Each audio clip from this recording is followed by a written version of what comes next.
Escúchenlo, ese sonido, el crujir del metal contra el acero, las ruedas que se rinden lentamente a la fricción, el vapor que se exhala como el último aliento de un ser vivo después de un viaje muy, muy largo. El tren ha llegado. Bienvenidos a la estación central del pasajero oscuro. Miren a su alrededor un momento. Este andén no aparece en ningún mapa que hayan consultado. No está señalizado en ninguna aplicación de sus teléfonos. Los GPS no lo encuentran porque este lugar existe en un pliegue del tiempo que los cartógrafos modernos han decidido sabiamente ignorar. El suelo bajo sus pies es de piedra oscura, pulida por décadas de pasos de personas que llegaron aquí buscando lo mismo que ustedes buscan esta noche. La verdad que se esconde detrás de las historias que el mundo decide no contar. Vean el tren, esa locomotora vieja de acero ennegrecido por el hollín de 1000 trayectos nocturnos. Esos vagones largos con ventanas emplomadas que filtran la luz de una manera peculiar, convirtiendo hasta el más suave reflejo en algo que parece sacado de un sueño inquieto. Las puertas están abiertas, esperando. Les pido que suban, con calma, no hay prisa. El pasajero oscuro siempre espera que todos estén a bordo antes de arrancar. Nadie se queda en el andén. Esa es la única regla. Avancen por el pasillo, sientan la madera oscura de los asientos bajo sus manos, el cuero viejo, esa mezcla particular de perfume antiguo, papel húmedo y algo que no logran identificar del todo, pero que les resulta extrañamente familiar. Siéntense, acomódense bien. Esta noche el viaje no será corto. Pongan cómodos esos cuerpos suyos que cargan durante el día con tanto peso invisible. Aflójenlos. Dejen que el respaldo les sostenga la columna. Cierren los ojos si quieren, aunque les advierto que lo que vamos a ver esta noche se ve mejor con los ojos bien abiertos. Ahí vamos. Sientan cómo el andén se aleja, cómo las luces de la estación se convierten en manchas doradas que el movimiento va diluyendo hasta desaparecer. Ahora solo hay oscuridad afuera de esas ventanas y velocidad. El ritmo hipnótico de las ruedas sobre los rieles. Clac, clac, clac. Ese ritmo, ¿lo sienten? Hay quienes dicen que si lo escuchan el tiempo suficiente, ese ritmo empieza a parecerse a algo, a un pulso, a una respiración, a la cadencia de alguien que tiene miedo y trata de convencerse de que no lo tiene. Esta noche, ese ritmo les dirá cosas. El pasajero oscuro está despierto, mis amigos, como siempre lo está, y cuando este pasajero abre los ojos a bordo de su tren, pueden estar seguros de que el destino no será un lugar amable. Esta noche, nuestra locomotora no se detiene en los suburbios iluminados, no va hacia las ciudades que conocen ni hacia los barrios donde la gente duerme con las puertas sin cerradura, porque confían en que el mundo es, en general, un lugar razonable. Esta noche atravesamos el océano, cruzamos el Ecuador, volamos sobre el Atlántico negro como el carbón y descendemos en espiral hacia un continente que en 1991 ardía por dentro con la fiebre de su propia transformación. Estamos en Sudáfrica. ¿Saben lo que es vivir en un país que está a punto de romperse? Un país donde las estructuras de poder que sostenían el mundo se están fracturando y nadie sabe todavía qué va a crecer en su lugar. Un país donde la violencia no es un evento excepcional, sino el idioma en el que se comunica la historia. Eso era Sudáfrica en 1991. El apartheid agonizaba, Las calles hablaban en el idioma de los neumáticos ardiendo y los disparos nocturnos. Los periódicos describían lo que ya todos sentían en los huesos, que el país estaba al borde de una guerra civil. En ese paisaje de paranoia colectiva, las familias construyeron sus casas como fortalezas, puertas de acero macizo, cajas fuertes con armas, muros que no eran solo de concreto, sino de miedo solidificado.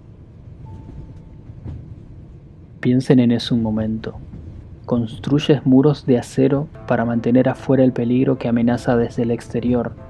Inviertes en cerraduras, en barrotes, en blindaje, porque en la Sudáfrica de 1991 eso es lo que hace una familia responsable, lo que hace una madre que quiere proteger a su hija. Pero nadie, en ningún manual de seguridad del mundo, te dice qué hacer cuando el peligro ya está dentro. Cuando el monstruo que amenaza con matar a tu familia tiene las llaves de la casa y duerme en la cama de al lado. Hoy descendemos en una localidad llamada Benoni. No es un nombre que evoque grandeza, no tiene la resonancia épica de las ciudades que aparecen en los titulares. Benoni es solo un punto en el mapa de la provincia de Transvaal, rodeado de ese paisaje árido y vasto que caracteriza el interior sudafricano. Tierra seca, cielos enormes, silencios que no son paz sino ausencia. Aquí, en una granja a las afueras de Benoni, vive una familia. El padre se llama Charles, la madre se llama Gerda y la hija se llama Charlize. Tiene 15 años, piernas largas de bailarina, ojos de un verde imposible que algún día, en un futuro que esta noche parece ciencia ficción, harán que directores de cine lloren de gratitud. Pero esta noche no hay reflectores.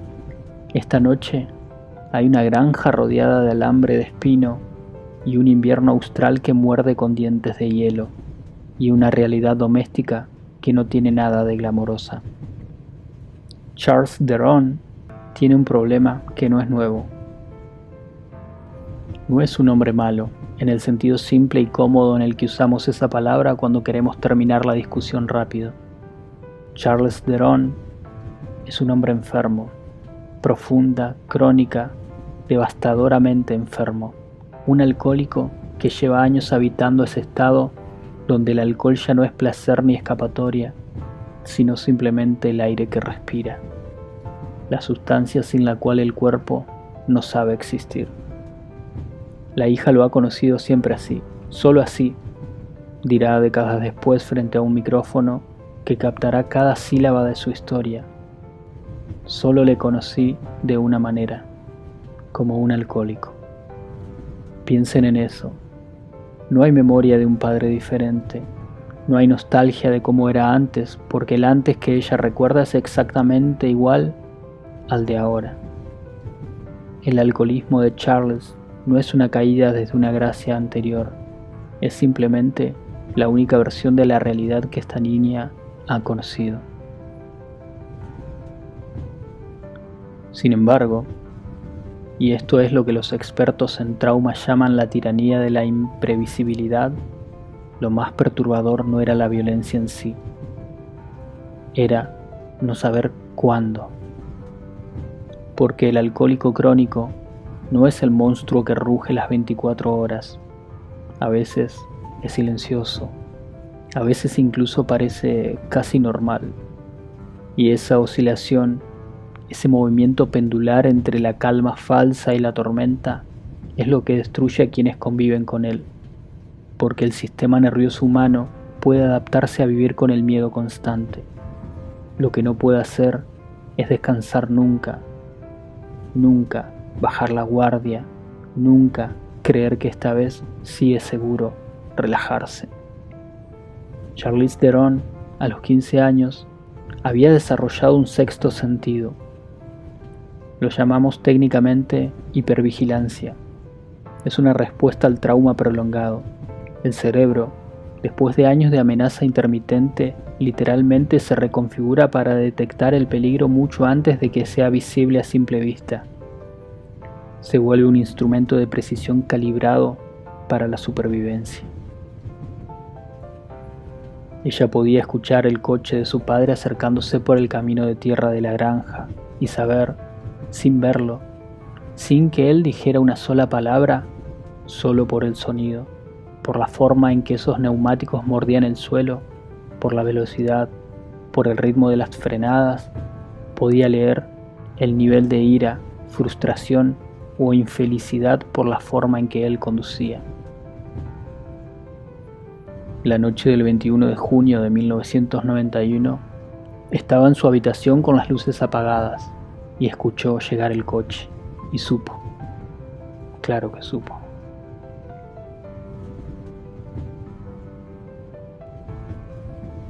Pleno invierno austral. El frío en la región de Transvaal no es el frío húmedo de las costas, es un frío seco, limpio, que corta la respiración y hace que el metal se sienta como hielo bajo las manos. Son las horas de la noche en las que los buenos sueños y las pesadillas compiten por el territorio del subconsciente. Charles Theron no viene solo. Su hermano, Danny, está con él. Una sombra silenciosa que lo acompaña como acompañan los satélites a los planetas, sin voluntad propia, girando en la órbita de la fuerza más grande. El nivel de alcohol en la sangre de Charles esa noche es, según la reconstrucción forense posterior, tan elevado que fisiológicamente no debería poder caminar. Los médicos dirán más tarde que no debería siquiera haber tenido fuerzas para mantenerse de pie. El cuerpo humano tiene mecanismos de seguridad. El alcohol, en dosis suficientes, los desactiva todos. Pero la furia, mis amigos, tiene sus propios mecanismos. La furia es el combustible más antiguo de la especie. Y esa noche, Charles Theron corre sobre furia pura. En su mano descansa un arma. No ha traído las llaves. Esta noche, Charles Theron ha decidido comunicarse usando el único idioma en que este momento puede articular, el vocabulario de la destrucción. Se planta frente a las puertas de acero de su propia casa, esas puertas blindadas que Gerda instaló para mantener afuera el caos del mundo, y dispara contra ellas. El sonido de esos disparos contra el metal no es simplemente ruido, es una declaración, es un mensaje transmitido en el lenguaje más primitivo y claro que existe. La niña, en su habitación, a oscuras, lo entiende perfectamente. Gerda lo entiende perfectamente. Voy a matarlas esta noche. ¿Piensan que no puedo entrar por esta puerta? Mírenme.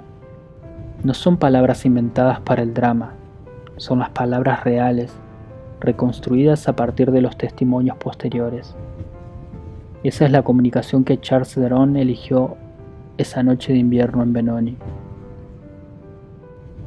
Ahora, observen a Gerda, porque aquí es donde esta historia deja de ser solo una historia de victimización y se convierte en algo mucho más complejo y, a su manera, extraordinario.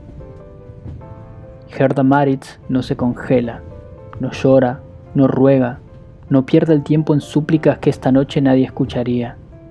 Gerda actúa. Mientras Charles viola el perímetro exterior, ella ya está corriendo hacia la caja fuerte de la residencia. Sus manos conocen los movimientos. En la Sudáfrica de 1991, tener un arma y saber usarla no es una rareza. Es parte del protocolo básico de supervivencia que las familias del campo han interiorizado como quien aprende a conducir. El arma pesa en sus manos. Ese peso, esa frialdad del metal, le devuelve algo que el pánico había estado amenazando con llevarse: 1 gramo de control sobre el caos que se aproxima. Con el arma empuñada, corre al dormitorio de su hija. Y aquí, mis pasajeros silenciosos, aparece el detalle que hace que esta historia pase de ser simplemente aterradora a convertirse en algo casi kafkiano. La casa tiene puertas de acero blindadas en el exterior. La habitación de la niña de 15 años no tiene cerradura. Piénsenlo bien. Han invertido en blindar la frontera entre su hogar y el mundo exterior, pero en el interior de ese hogar, la puerta del cuarto donde duerme su hija es una simple puerta de madera sin ningún mecanismo de seguridad, sin llave, sin pasador, sin el mísero trozo de latón que permitiría ganar aunque sea unos segundos. El absurdo diseño del peligro doméstico. Ante la imposibilidad de asegurar mecánicamente la habitación, madre e hija no tienen opciones elegantes, solo tienen sus cuerpos. Se arrojan al suelo, apoyan sus espaldas, sus hombros, todo el peso de sus cuerpos contra esa madera que es lo único que se interpone entre ellas y lo que avanza desde el pasillo. Se convierten, literalmente, en la barricada, dos cuerpos humanos empujando contra la locura. Sienten los embates. Charles golpea la puerta, empuja, la madera cruje. Ellas se empujan de vuelta. Una madre y su hija adolescente usando la física más elemental del universo. Masa contra masa, fuerza contra fuerza, para permanecer con vida. Y entonces, Charles da un paso hacia atrás en el pasillo. No para retirarse, no porque haya recobrado la razón, sino porque un depredador frustrado, cuando la garra no alcanza, usa la distancia. Levanta el arma y dispara a través de la puerta. Una vez, 2 veces, 3 veces. 3 balas atravesando la madera ciegas hacia el espacio reducido donde están refugiadas su esposa y su hija. No hay error de interpretación posible sobre qué acaba de ocurrir. Disparar a través de un obstáculo visual hacia un espacio donde sabes que hay personas no es un accidente, no es una advertencia, es un intento de homicidio. La balística en ese cuarto de metros cuadrados dictaba que el plomo debería haber encontrado hueso. No lo encontró. Las 3 balas silbaron, perforan la madera, muerden el aire y mueren en la pared, rozando apenas las almas de las 2 mujeres que yacen en el suelo de ese cuarto de invierno austral. Décadas después, Charlize Theron, frente a un micrófono, con la vida entera ya construida sobre las ruinas de esa noche, encontrará las palabras para describir ese momento. Simplemente un milagro, un jodido milagro que es una locura cuando lo piensas de esa manera. Pero el demonio esa noche no reconoce los milagros como señal de que debe detenerse. A través de la madera astillada, Charles anuncia su siguiente movimiento. Va a ir a buscar más armamento, una escopeta, algo de mayor poder y dispersión, algo que convierta la barricada en astillas y a ellas en polvo. Y en ese momento, Gerda Maritz comprende algo. Lo comprende en el nivel más profundo y primitivo del instinto de supervivencia, con una claridad aterradora, matemática, inapelable. Si él regresa con la escopeta, el milagro no se repetirá. Gerda deja de empujar la puerta, se pone de pie, abre la puerta. No hay palabras para esto que no resulten insuficientes. Esta mujer acaba de tomar la decisión más difícil que un ser humano puede tomar. Ha dejado de ser la barrera pasiva que absorbe los golpes y se ha convertido en la fuerza activa que va a terminar con esto. Sale al pasillo. La oscuridad, el olor acre a pólvora, el humo todavía flotando desde los 3 disparos que segundos antes casi la matan, la madera astillada de la puerta que ha sido su único escudo, Todo esto, Gerda Maritz lo atraviesa con el arma en la mano y los ojos buscando la fuente de la oscuridad. La primera figura que encuentra es Danny, el hermano. El satélite es silencioso. Al ver el ángel vengador en que se ha convertido Gerda, Danny intenta huir. El instinto de autopreservación que Charles parece haber perdido esa noche le funciona perfectamente al hermano. Sale corriendo por el pasillo. Gerda dispara. El proyectil no viaja en línea recta hacia su destino. El pasillo, la geometría específica de esa casa, los ángulos de rebote, la bala empieza a danzar. Rebota una vez, 2, 3, 4, 5, 6, 7 veces. 7 rebotes contra las paredes y el suelo de ese corredor antes de que finalmente encuentre al cobarde que intentaba escapar en la mano. 7 rebotes, mis pasajeros. En el universo físico de esa casa, en esa geometría específica de madera y yeso, 7 colisiones del destino que terminaron en la mano de un hombre que eligió estar presente la noche en que su hermano decidió cometer un asesinato. Pero Gerda no se detiene. Sus ojos ya están más allá del hermano. Están buscando a Charles y lo encuentran cerca de la caja fuerte, rebuscando torpemente, intentando extraer más muerte de las entrañas de su propia casa. Gerda levanta los brazos, apunta, y ahí, mis silenciosos viajeros, en ese pasillo oscuro de una granja de Benoni, Sudáfrica, en el invierno más frío que esta familia jamás conocerá, se acabó. La amenaza fue neutralizada. Dirán los policías que llegarán después en sus informes fríos y ascéticos. El homicidio está plenamente justificado. Legítima defensa dictaminarán las autoridades. No hay cargos, no hay juicio. Solo la verdad más antigua y brutal de la ley humana. Esta mujer salvó la vida de su hija. ¿Y ahora qué? Esa es la pregunta que nadie hace en las películas. Las películas terminan cuando se extingue la amenaza. Los créditos ruedan cuando el peligro muere. Corte. Fin. Pero la vida real no tiene créditos. La vida real tiene una niña de 15 años que tiene que despertar al día siguiente, y al día siguiente, y al siguiente, y al siguiente. Con el sonido de esos disparos a través de la puerta todavía rebotando en algún lugar de su cerebro, donde las memorias traumáticas se instalan como huéspedes que nadie invitó y que no saben marcharse. ¿Cómo se procesa esto? Gerda Maritz, esa mujer extraordinaria que esta historia no honra lo suficiente, tuvo que tomar simultáneamente las riendas de la empresa familiar de construcción de carreteras para asegurar que siguieran teniendo qué comer,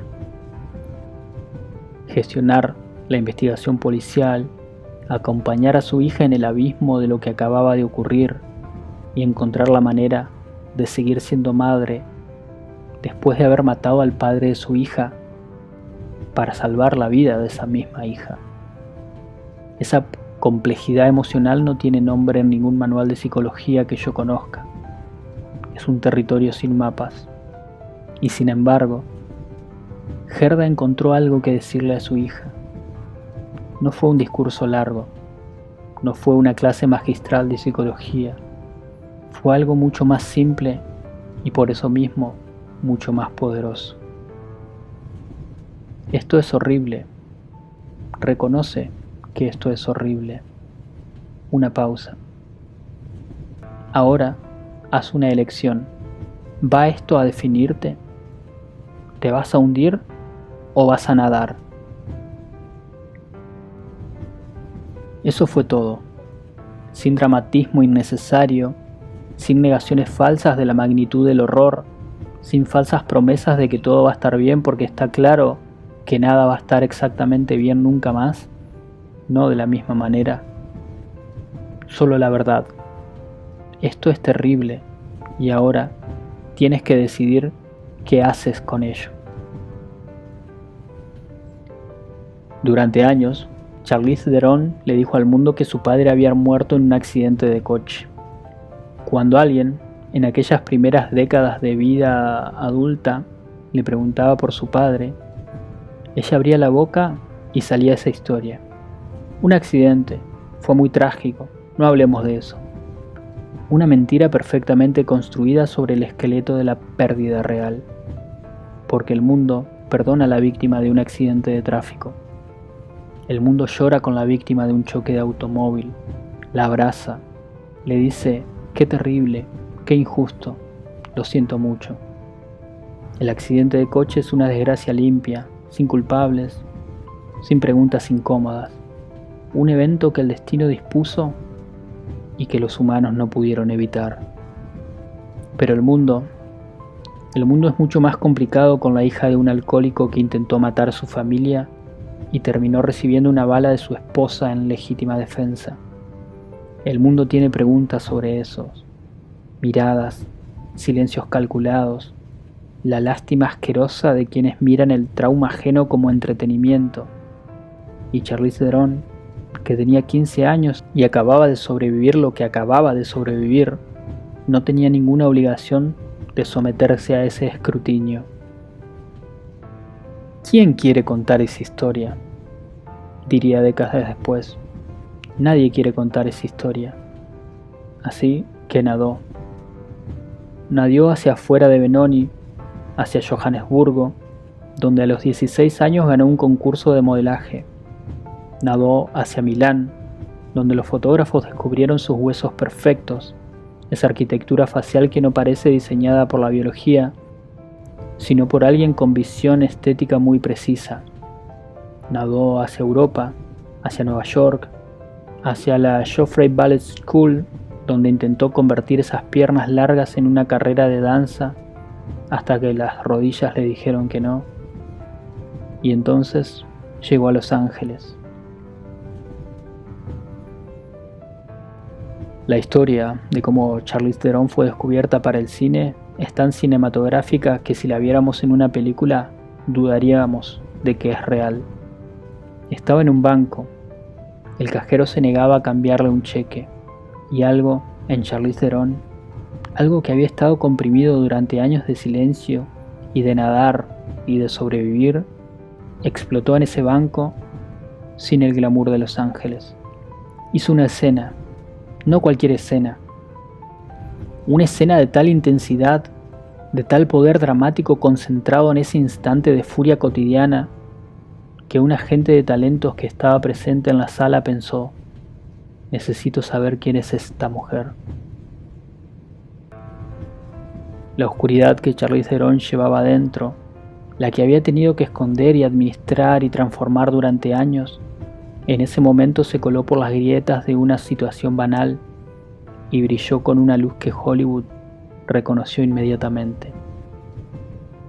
Esa es la sublimación, el proceso por el que la energía del trauma, cuando no puede seguir siendo contenida, encuentra un canal de expresión que el mundo valora, que el mundo paga por ver. Charlize Theron en el papel de Aileen Wuornos. Si hubiera un algoritmo del universo diseñado para crear coincidencias que rozan lo simbólico, difícilmente habría elegido mejor. Aileen Wuornos fue una prostituta de la vida real que durante finales de los años 80 en Florida mató a 7 hombres. Su defensa siempre fue la misma. Cada uno de esos hombres la había atacado o amenazado primero. Cada disparo, según Wuornos, fue en respuesta a la violencia o a la amenaza inminente de violencia masculina.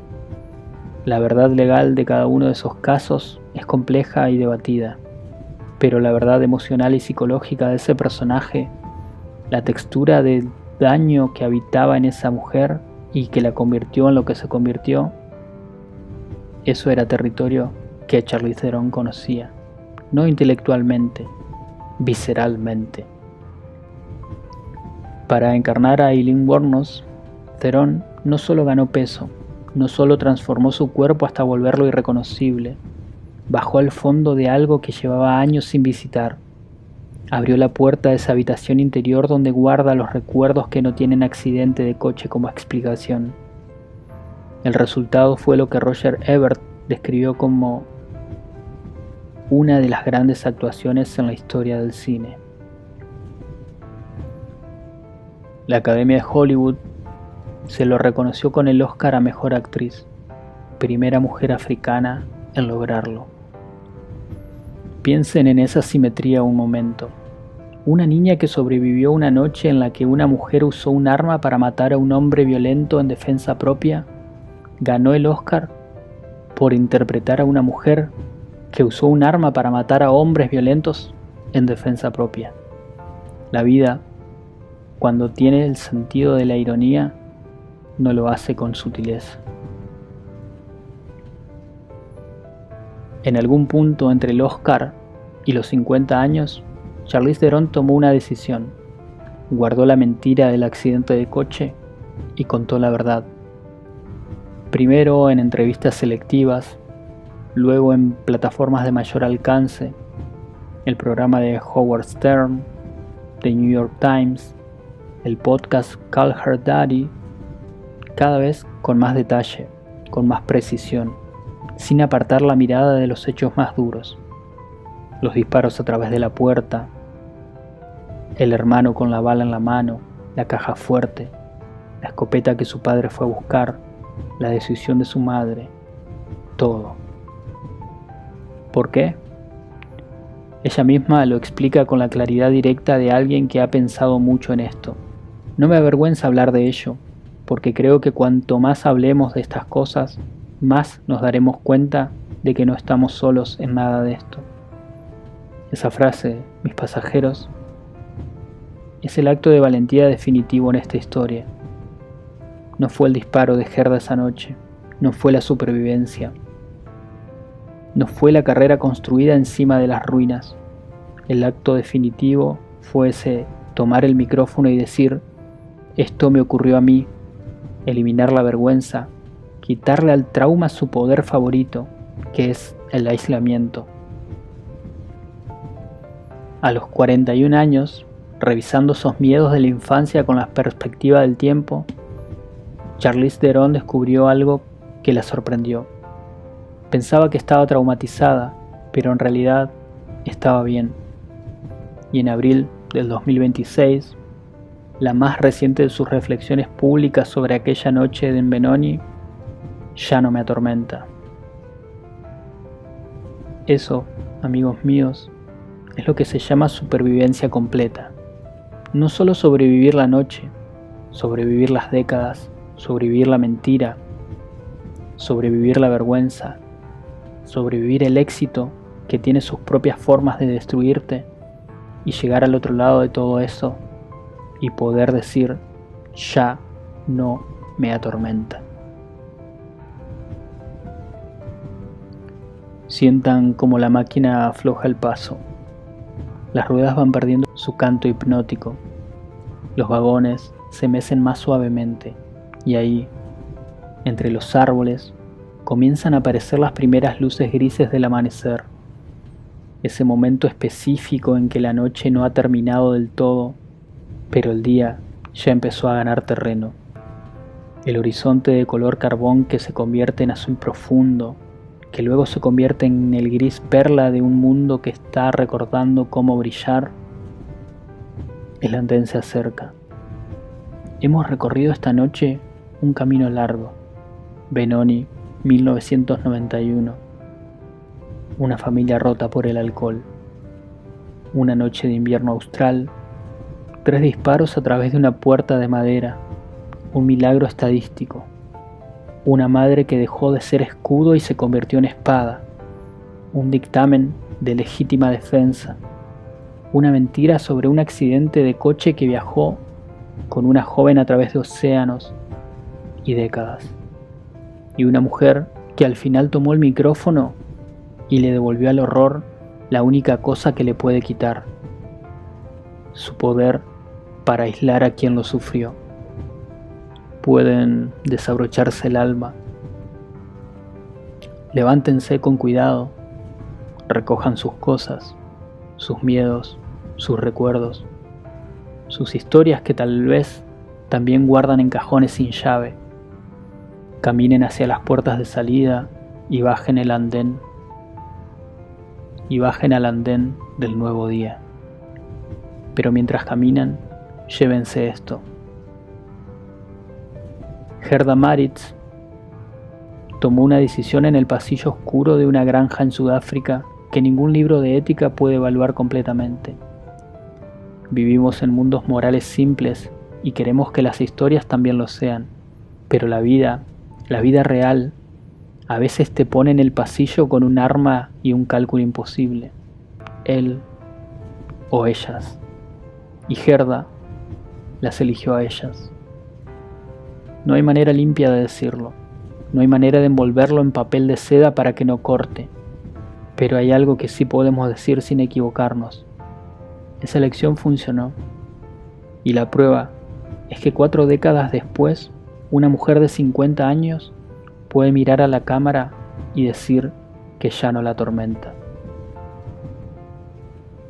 Cuiden las puertas de su propio hogar, viajeros. No siempre las amenazas vienen de afuera. Y recuerden la filosofía de Gerda, que es quizá la cosa más importante que este tren oscuro ha transportado esta noche. Esto es horrible, reconocelo. Y ahora elegí, ¿te hundirás o nadarás? Hasta nuestro próximo descenso por las vías de las sombras. Buenas noches y que tengan una afortunada supervivencia.